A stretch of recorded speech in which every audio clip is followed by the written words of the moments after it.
السلام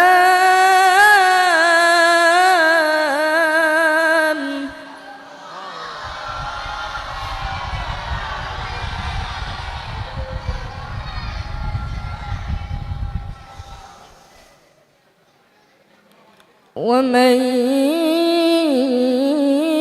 يرد أن يضله يجعل صدره ضيقا حرجا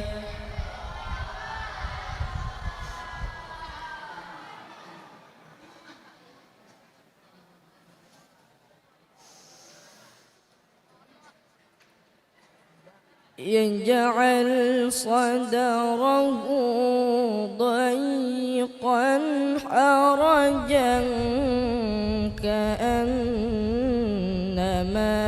يصعد في السماء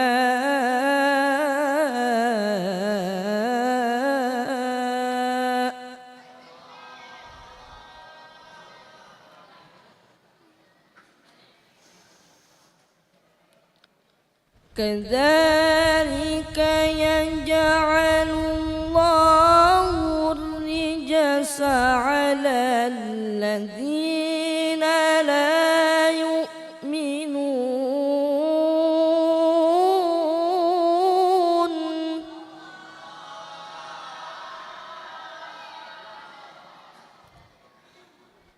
وهذا صراط ربك مستقيما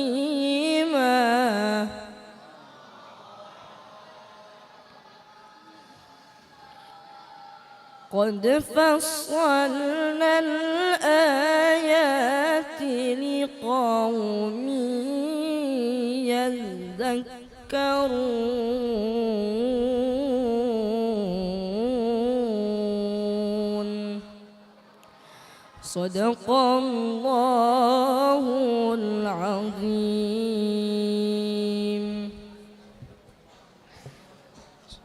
أستغفر الله العظيم لي ولوالدي ولأصحاب الحقوق الواجبة علي ولجميع المسلمين والمسلمات والمؤمنين والمؤمنات الأحياء منهم والأموات. أستغفر الله العظيم لي ولوالدي ولأصحاب الحقوق الواجبة علي ولجميع المسلمين والمسلمات والمؤمنين والمؤمنات الأحياء منهم والأموات. أستغفر الله العظيم لي ولوالدي ولأصحاب الحقوق الواجبة علي ولجميع المسلمين والمسلمات والمؤمنين والمؤمنات الأحياء منهم إلى حضرة سيدنا رسول الله محمد بن عبد الله وأنصار رسول الله والمهاجرين مع رسول الله، ثم إلى روح سيدنا المهاجر إلى الله أحمد بن عيسى، ثم إلى روح سيدنا الفقيه المقدم محمد بن علي بعلوي وأصولهم وفروعهم، ثم إلى روح الحبيب علي بن محمد بن حسين الحبشي ووالدينا ووالديهم وأمواتنا وأمواتهم وأموات المسلمين أجمعين، وإلى حضرة النبي. الفاتحة. بسم الله الرحمن الرحيم. الحمد لله رب العالمين الرحمن الرحيم إياك نعبد وإياك نستعين الصراط المستقيم صراط الذين أنعمت عليهم غير المغضوب عليهم ولا الضالين. فيا أيها الراجون منه شفاعة صلوا عليه وسلموا تسليما. اللهم صل وسلم يا أيها المشتاقون إلى رؤيا جماله صلوا عليه وسلموا تسليما اللهم صل وسلم يا من يخطب وصاله يقظة ومناما صلوا عليه وسلموا تسليما وبارك يا ربي صل على محمد أشرف بدر في الكون أشراق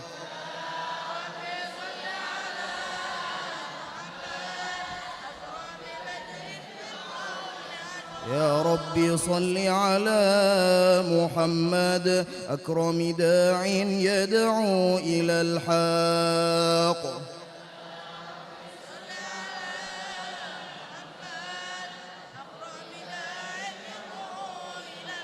يا ربي صل على محمد المصطفى الصادق المصدق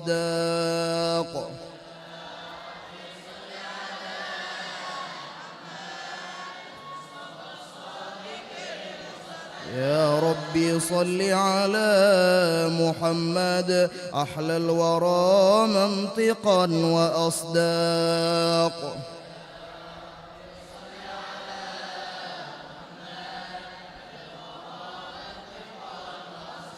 يا ربي صل على محمد أفضل من بالتقى تحقق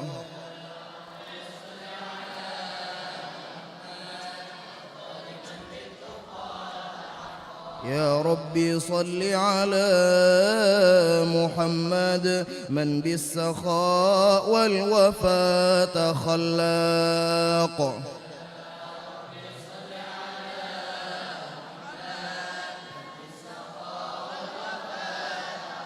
يا ربي صل على محمد واجمع من الشمل ما تفرق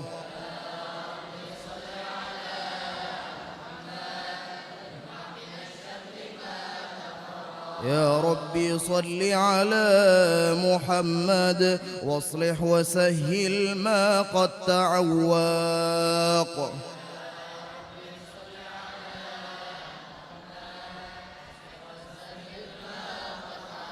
يا ربي صل على محمد وافتح من الخير كل مغلاق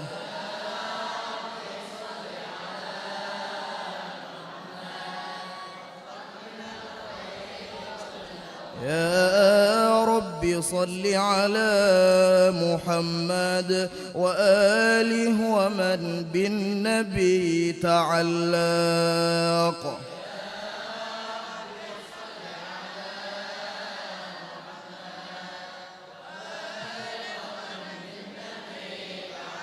يا ربي صل على محمد وآله ومن للحبيب يعشاق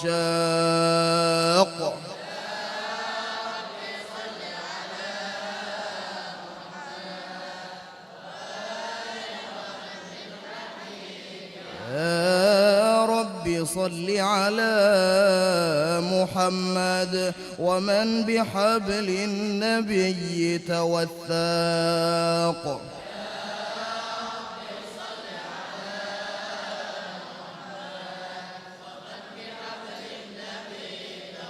يا ربي صل على محمد يا ربي صل عليه وسلم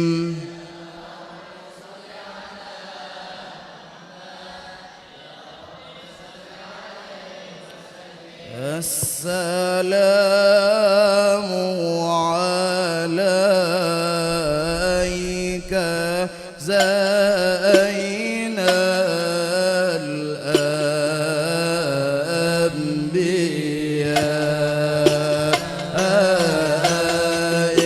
الأنبياء السلام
صل وسلم وبارك عليه وعلى آله.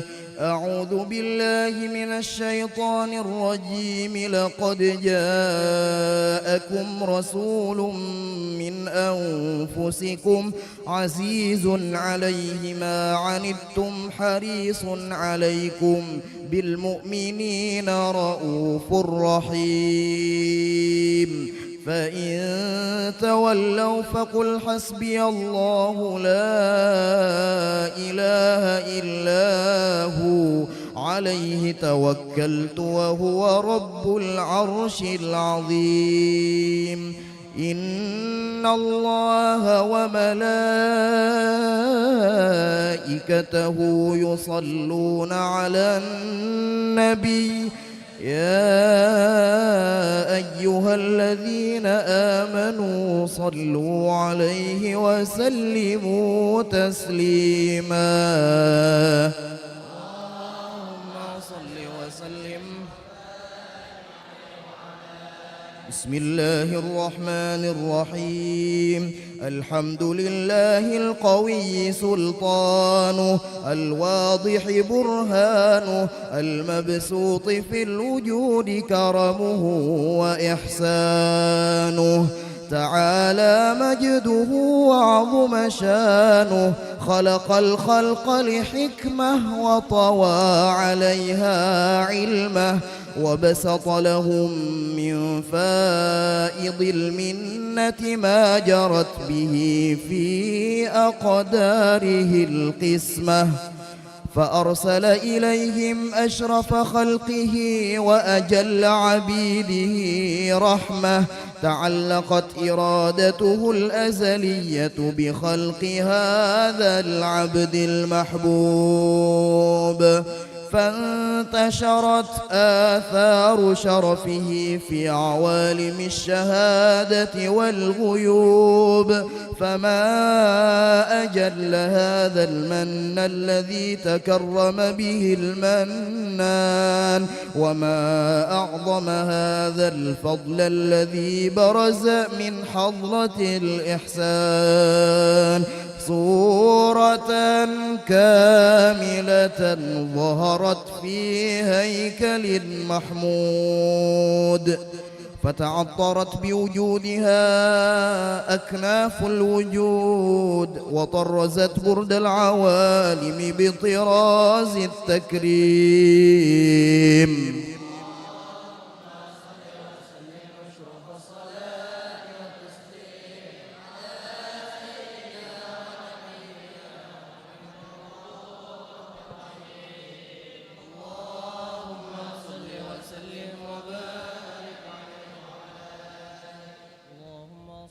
وسلم وبارك عليه وعلى آله.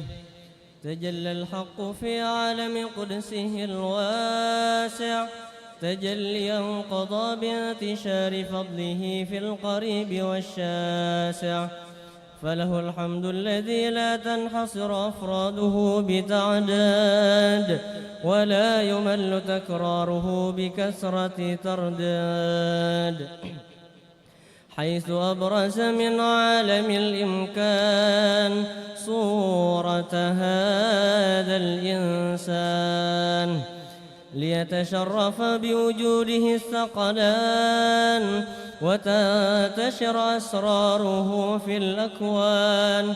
فما من سر اتصل به قلب منيب إلا من سوابغ فضل الله على هذا الحبيب. يا لقلب سروره قد توالى بحبيب عم الأنام نوالا، جل من شرف الوجود بنور غمر الكون بهجة وجمالا، قد ترقى في الحسن أعلى مقام وتناهى في مجده وتعالى، لاحظته العيون فيما اجتلته بشرا كاملا يزيح الضلالا، وهو من فوق علم ما قدرته رفعة في شؤونه وكمالا. فسبحان الذي أبرز من حضرة الامتنان ما يعجز عن وصفه اللسان، ويحار في تعقل معانيه الجنان. انتشر منه في عالم البطون والظهور ما ملأ الوجود الخلقي نور، فتبارك الله من إله كريم بشرتنا آياته في الذكر الحكيم ببشارة: لقد جاءكم رسول من أنفسكم عزيز عليه ما عنتم حريص عليكم بالمؤمنين رؤوف رحيم. فمن فاجأته هذه البشارة وتلقاها بقلب سليم فقد هدي إلى صراط مستقيم. اللهم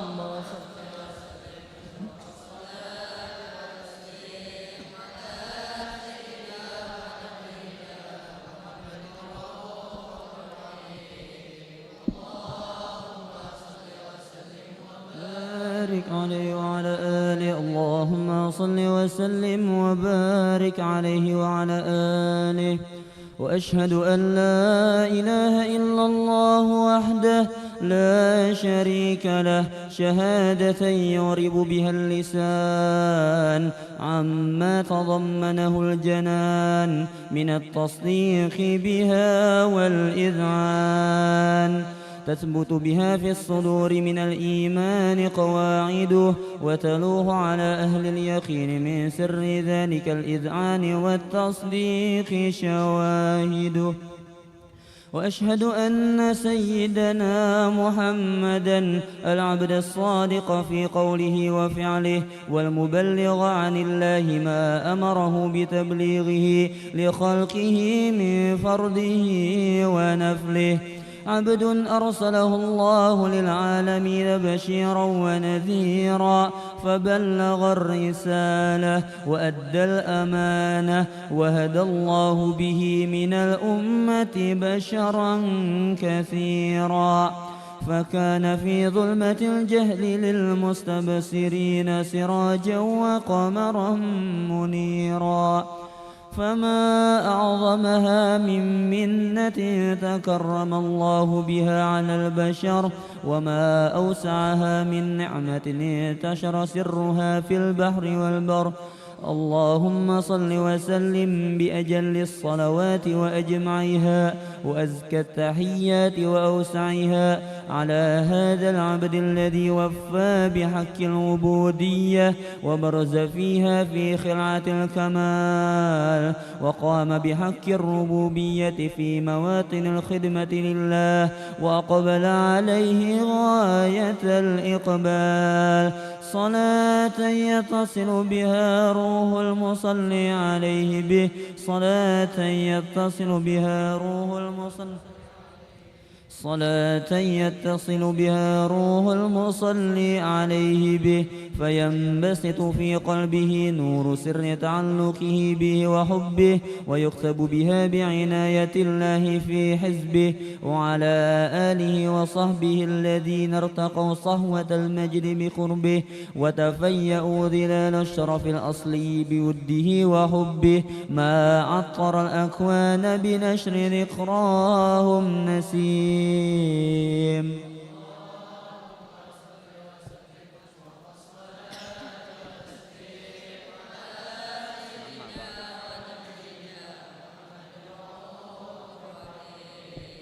اللهم صل وسلم وبارك عليه وعلى آله.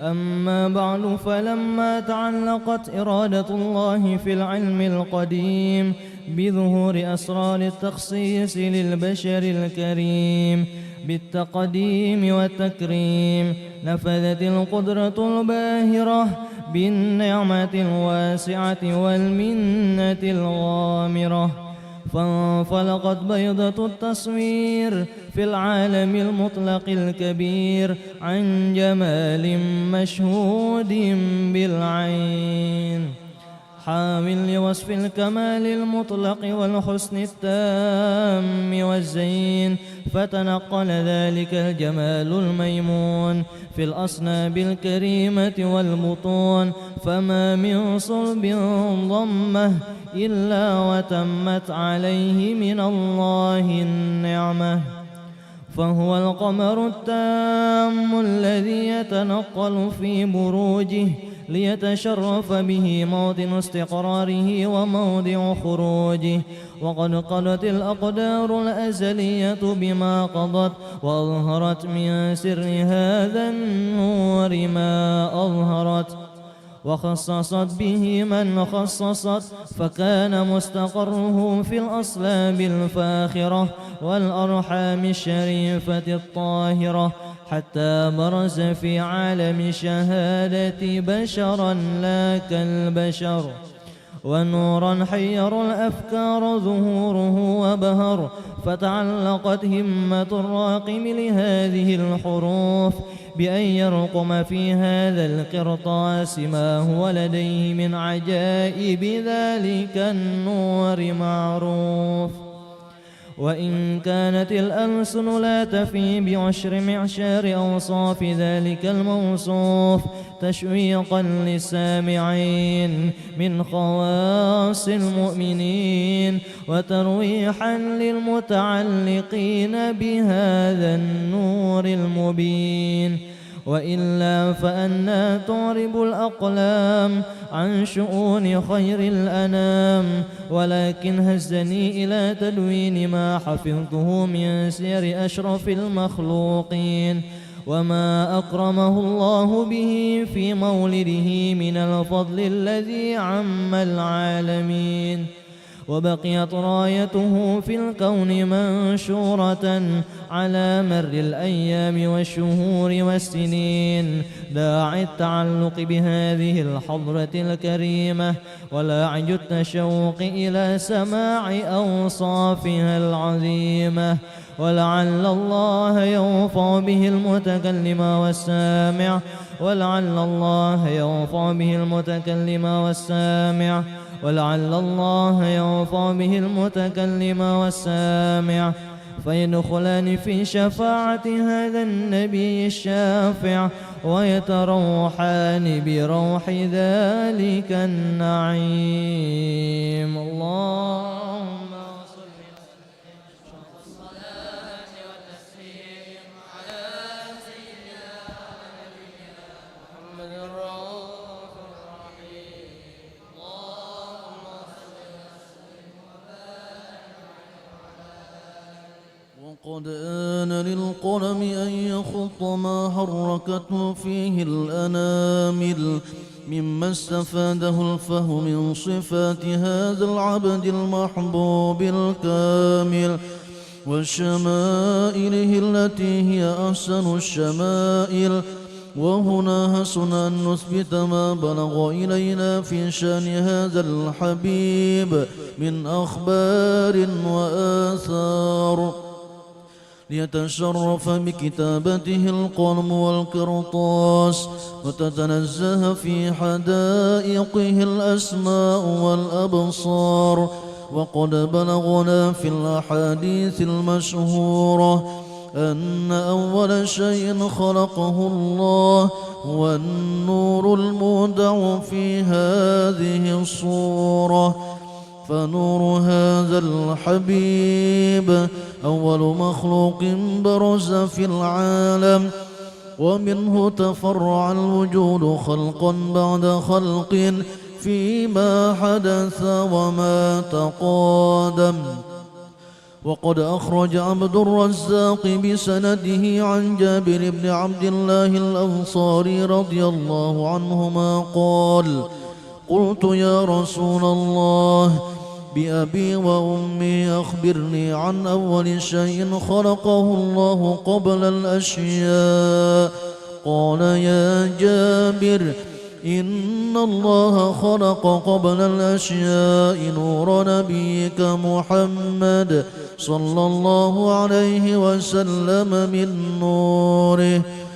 وقد ورد من حديث أبي هريرة رضي الله عنه أنه قال: قال رسول الله صلى الله عليه وسلم: كنت أول النبيين في الخلق وآخرهم في البعث.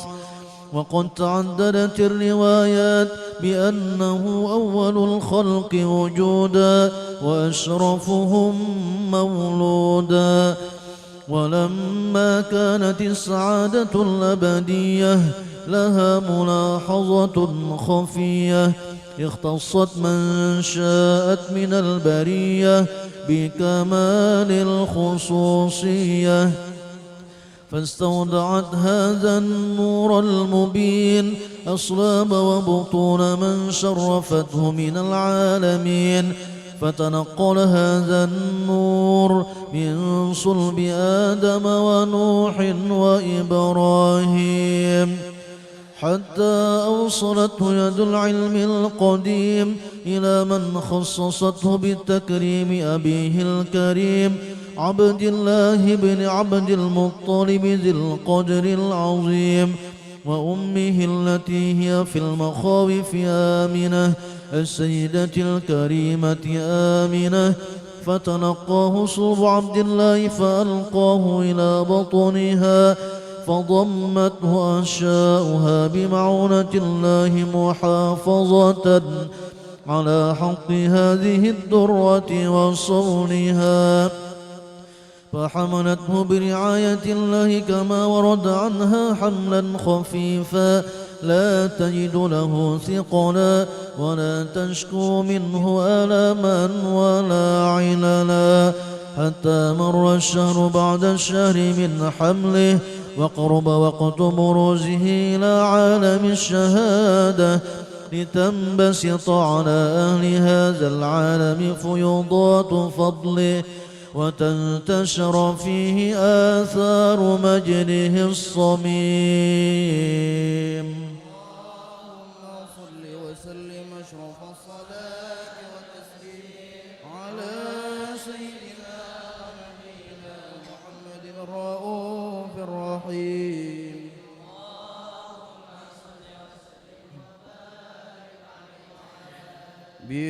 برسول الله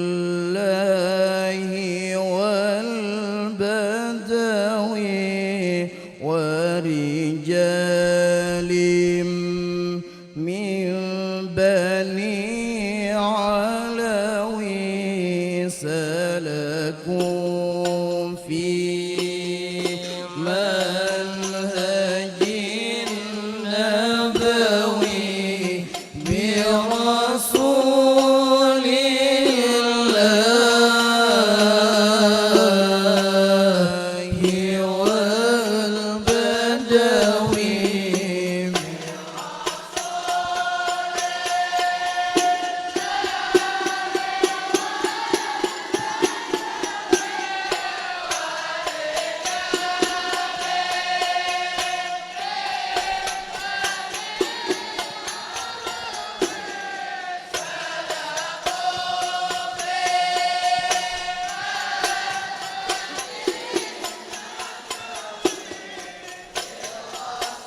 صلوات الله ذي الكرم تتغشى صفوة الأمم صلوات الله ذي الكرم تتغشى صفوة الأمم ما سر الركب إلى الحرم ما سر الركب إلى الحرم برسول الله والبدوي برسول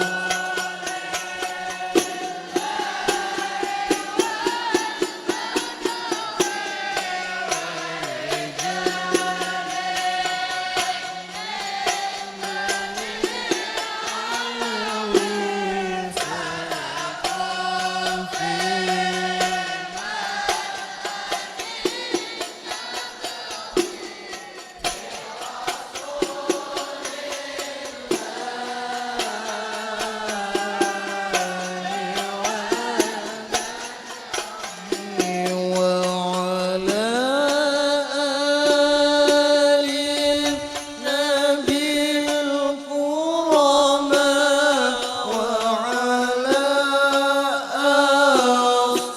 أصحابه الحكماء وعلى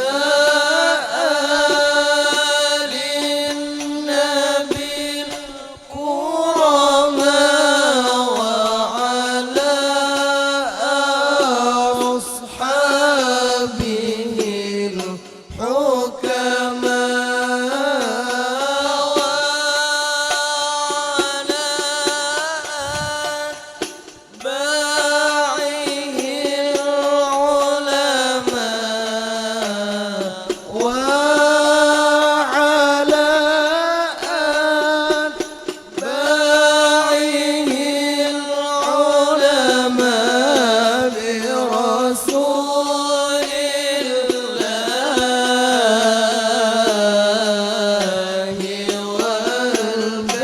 والبدوي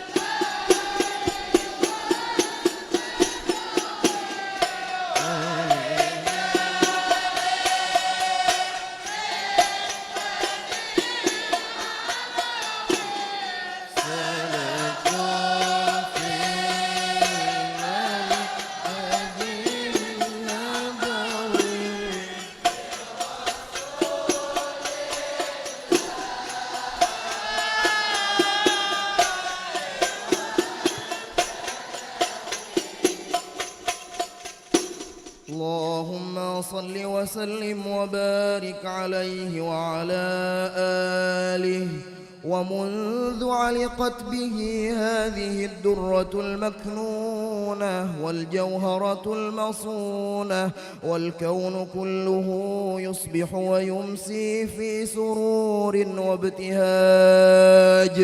بقرب ظهور إشراق هذا السراج والعيون متشوفة إلى بروزه متشوقة إلى التقاط جواهر كنوزه وكل دابة لقريش نطقت بفصيح العبارة معلنة بكمال البشارة وما من حامل حملت في ذلك العام إلا أتت في حملها بغلام من بركات وسعادة هذا الإمام ولم تزل الأرض والسماوات متضمخة بعطر الفرح بملاقاة أشرف البريات وبروزه من عالم الخفاء إلى عالم الظهور بعد تنقله في البطون والظهور. فأظهر الله في الوجود بهجة التكريم وبسط في العالم الكبير مائدة التشريف والتعظيم ببروز هذا البشر الكريم.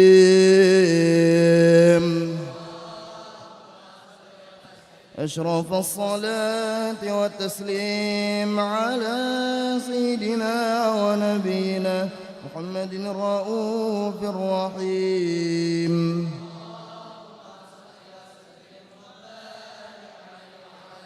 فحين قرب أوان وضع هذا الحبيب أعلنت السماوات والأرضون ومن فيهن بالترحيب وأمطار الجود الإلهي على أهل الوجود تثج وألسنة الملائكة بالتبشير للعالمين تعج. الحمد لله ولا إله إلا الله سبحان الله والحمد لله ولا إله إلا الله والله أكبر سبحان الله والحمد لله. والقدرة كشفت قناع هذا المستور ليبرز نوره كاملا في عالم الظهور نورا فاق كل نور وأنفذ الحق حكمه على من أتم الله عليه النعمة من خواص الأمة أن يحضر عند وضعه أمة تأنيسا لجنابها المسعود ومشاركة لها في هذا السماط الممدود. فحضرت بتوفيق الله السيدة مريم والسيدة آسية ومعهما من الحور العين من قسم الله له من الشرف بالقسمة الوافية. فأتى الوقت الذي رتب الله على حضوره وجود هذا المولود فانفلق صبح الكمال من النور عن عمود وبرز الحامد المحمود مذعنا لله بالتعظيم والسجود. صلى الله على محمد صلى الله عليه وسلم صلى الله على محمد صلى الله عليه وسلم صلى الله على محمد يا ربي. أشرق البدر علينا واختفى بدر التمام مثل حسنه ما رأينا في العراق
اللهم صل وسلم وبارك عليه وعلى آله.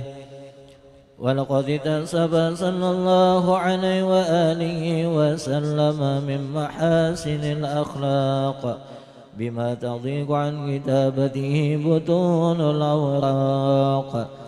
كان صلى الله عليه وآله وسلم أحسن الناس خلقا وخلقا وأولهم إلى مكارم الأخلاق سبقا وأوسعهم بالمؤمنين حلما ورفقا. برا رؤوفا لا يكون ولا يفعل إلا معروفا. له الخلق السهل واللفظ المحتوي على المعنى الجزل. إذا دعاه المسكين وجابه إجابة معجلة. وهو الأب الشفيق الرحيم لليتيم والأرملة. وله مع سلة أخلاق الهيبة القوية التي ترتعد منها فرائس الأقوياء من البرية. ومن نشر ضيبه تعطرت الطرق والمنازل. وبرب ذكره تطيبت المجالس والمحافل. وهو صلى الله عليه وآله وسلم جامع الصفات الكمالية والمنفرد بخلقه وخلقه بأشرف خصوصية. فما من خلق في البرية محمود إلا وهو متلقى عن زين الوجود. أجملت بوصف الحبيب وشانه وله العلاء في مجده ومكانه. أوصى بعز قد تعالى مجدها أخرجت على نجم السهاء بعينانه. وقد انبسط القلم في تدوين ما أفاد العلم من وقاع مولد النبي الكريم وحكاية ما أكرم الله به هذا العبد المقرب من التكريم والتعظيم والخلق العظيم. فأسن مني أن أمسك عنة الأقلام في هذا المقام وأقرأ السلام على سيد الأنام. السلام عليك أيها النبي ورحمة الله وبركاته. السلام عليك نبي ورحمة الله وبركاته. السلام عليك أيها النبي ورحمة الله وبركاته. وبذلك يسن الختم كما يسن التقديم وعليه أفضل الصلاة والتسليم. اللهم صل وسلم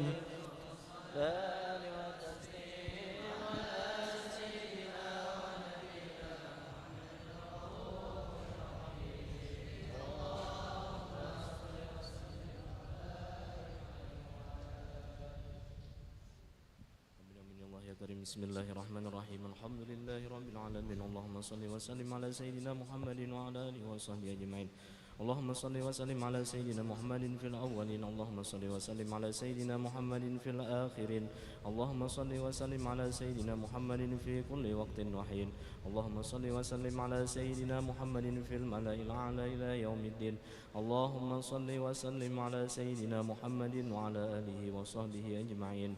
ولما نظم الفكر من دراري الأوصاف المحمدية وقودا توجهت إلى الله متوسلا بسيدي وحبيبي محمد صلى الله عليه وسلم أن يجعل سعي فيه مشكورا وفعلي فيه محمودا وأن يكتب عملي في الأعمال المقبولة وتوجهي في التوجهات الخالصة والصلات الموصولة. اللهم يا من إليه تتوجه الآمال فتعود ظافرة وعلى باب عزته تحت الرحال فتغشاها منه الفيوضات الغامرة.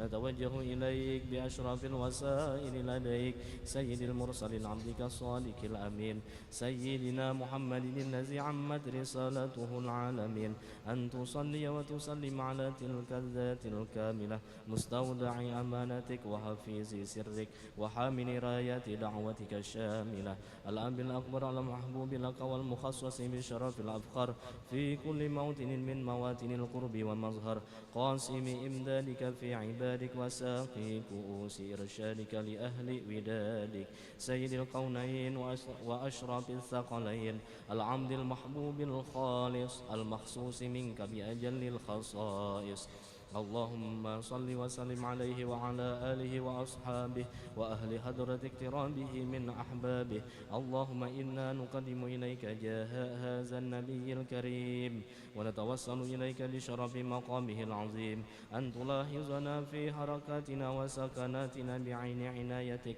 وأن تحفظنا في جميع أطوارنا وتقلباتنا بجميل رعايتك وحسين وقايتك وأن تبلغنا من شرف القرب إليك وإلى هذا الحبيب غاية آمالنا وتتقبل منا ما تحرقنا فيه من نياتنا وأعمالنا وتجعلنا في حضرة هذا الحبيب من الحاضرين وفي طرائق اتباعه من السالكين ولحقك وحقه من المعدين ولعهدك من الحافظين اللهم إنا لنعد معا في رحمتك الخاصة فلا تحرمنا وزنونا جميلة هي وسيلتنا إليك فلا تخيبنا آمنا بك وبرسولك وما جاء به من الدين وتوجهنا به إليك مستشفعين أن تقابل المذنب منا بالغفران أن تقابل المذنب منا بالغفران أن تقابل المذنب منا بالغفران والمسيء بالإحسان والسائل بما سأل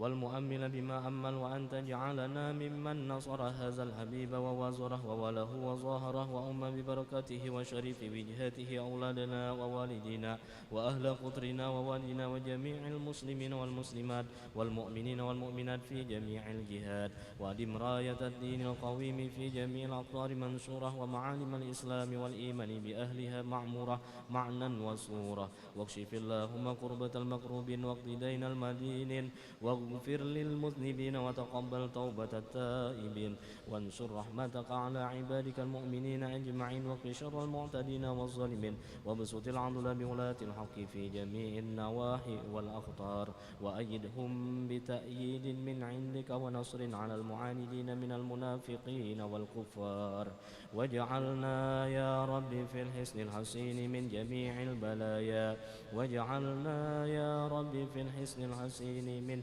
جميع البلايا واجعلنا يا رب في الحصن الحسين من جميع البلايا وفي الحرز المكين من الذنوب والخطايا وأدمنا في العمل بطاعتك والصدق في خدمتك قائمين وإذا توفيتنا فتوفنا مسلمين مؤمنين واختم لنا منك بخير أجمعين وصل وسلم على هذا الحبيب المحبوب للأجسام والأرواح والقلوب وعلى آله وصحبه ومن إليه منسوب وآخر دعوانا أن الحمد لله رب العالمين سبحان ربك رب العزة عما يصفون وسلام على المرسلين والحمد لله رب العالمين.